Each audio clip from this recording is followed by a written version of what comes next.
he's one of the few actors in the world who, if he starts to laugh, he's got the most laugh. And I could see laughter rising in him. I thought, oh no, I'm not going to be able to finish the scene. And there was a pause, and then the audience clocked that exchange between us, and they laughed. And then I think Charlie turned to them and pointed at me, and they laughed again. And I turned back and I had to look down to compose myself. and I can't remember how it was broken.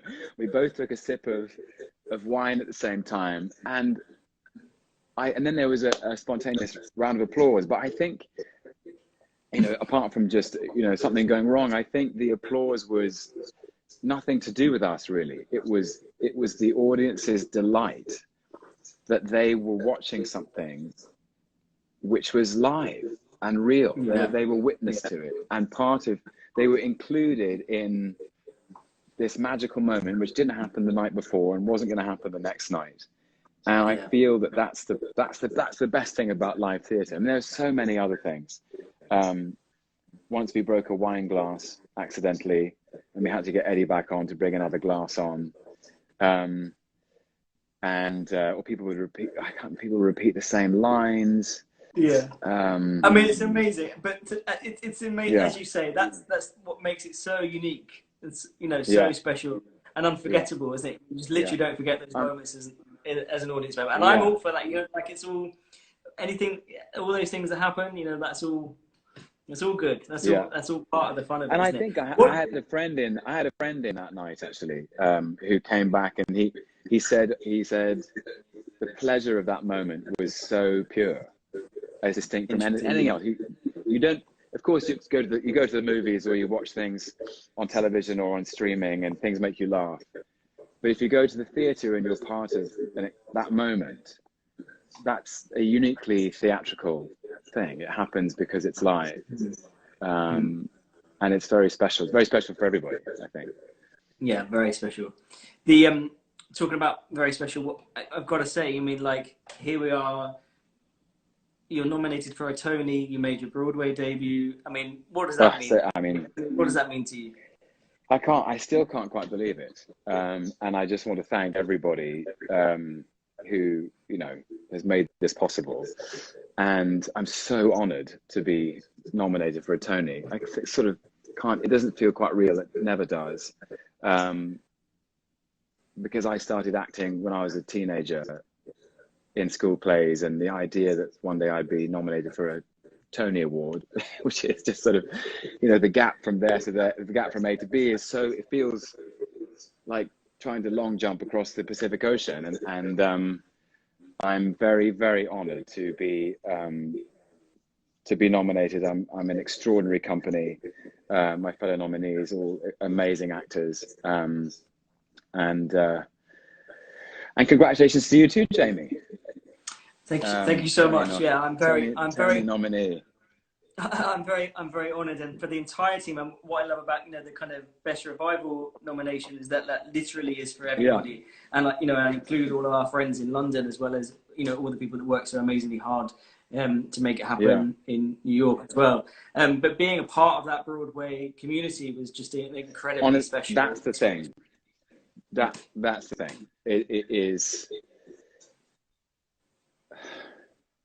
The idea of Broadway when we started Betrayal was, we didn't even think about it, and that's where we ended up, you know, at the Jacobs Theatre on 45th Street, from August to December in 2019. And there is something absolutely magical about the energy of those people on that island, in that city, on that street, you know, those streets leading off Times Square, 45th Street, you know, the Jacobs, we shared dressing rooms with the Majestic and the Golden.